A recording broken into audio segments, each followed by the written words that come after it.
देखिए 2 दिन कबल एक मसला होता है, एक बहुत बड़ा वाक़या होता है जम्मू में। जम्मू कश्मीर के जम्मू इलाके में एक वाक़या होता है जहाँ पे हमारे एक नौजवान परवेज़ अहमद का कत्ल होता है। एक ब्रूटल मर्डर होता है जिसको पुलिस जो है वो एनकाउंटर का नाम देती है। यानी कि जो परवेज़ अहमद थे वो ड्रग में इन्वॉल्व थे और इसलिए हमने उसको मारा। ठीक है जी, वो ड्रग में इन्वॉल्व थे, किसी और चीज़ में इन्वॉल्व थे।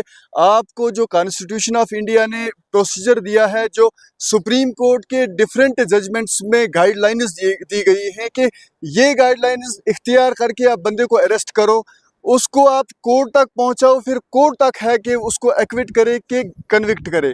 पुलिस कौन होती है डायरेक्टली बंदे को गोली मार दे ये कह के कि इसके पास चिट्टा था, इसके पास फलानी चीज़ थी, ऐसे था वैसे था, नहीं कर सकती है। क्योंकि हम उस स्टेट में रहते हैं, हम उस कंट्री में रहते हैं जहाँ पे रूल ऑफ लॉ है। हमें रूल ऑफ लॉ फॉलो करना है, न कि हमें वो पुराना टायरेंट जो रूल हमारे पास था वो। पुलिस इस वक्त जम्मू एंड कश्मीर को स्टेट ऑफ पुलिस बनाना चाह रही है, पर्टिकुलरली ट्राइबल लोगों को एक अटैक करके। अगर इससे पहले देखे जाए 3-4 रिसेंटली केस होते हैं, देवसर कुलगाम में होता है एंड देन आफ्टर उसमें भी सिट प्रो बैठता है, बट स्टिल हमारे पास कोई रिपरकशन, स्टिल हमारे पास कोई कंसिक्वेंसीज उसकी नहीं मिलती हैं। उसके बाद मक्खन दीन का केस आता है हमारे पास, आप देखो सिट बैठा, इंक्वायरी इनिशिएट हुई, बट स्टिल कोई हमारे पास कोई उसका रिपरकशंस नहीं मिले, कोई कंसिक्वेंसीज नहीं मिले, कोई रिजल्ट्स हमारे पास नहीं आई। इस वक्त फिर से एक और केस जो परवेज़ अहमद साहब का केस है, शहीद परवेज़ भाई का केस है। फिर से वही मसला है, बोल रहे हैं सिट बैठेगा, फलाना बैठेगा, वो होगा, ये होगा, कुछ नहीं होने वाला है। हम चाहते हैं जुडिशल इंक्वायरी इनिशिएट हो, हमें विद इन टाइम फ्रेम में इसका रिस्पॉन्स चाहिए कि आपने इस पे एक्शन लिया या नहीं लिया।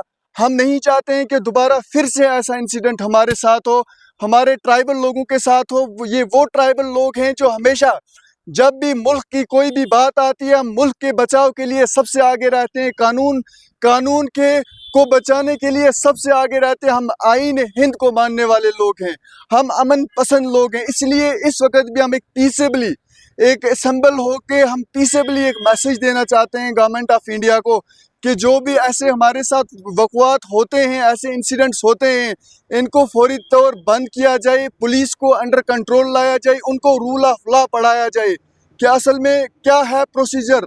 आप अरेस्ट करोगे तो कैसे करोगे, आप DK बासु की जजमेंट्स के गाइडलाइंस में क्या लिखा है, आप CRPC के जितने भी प्रोविजंस हैं आप उनको फॉलो करो।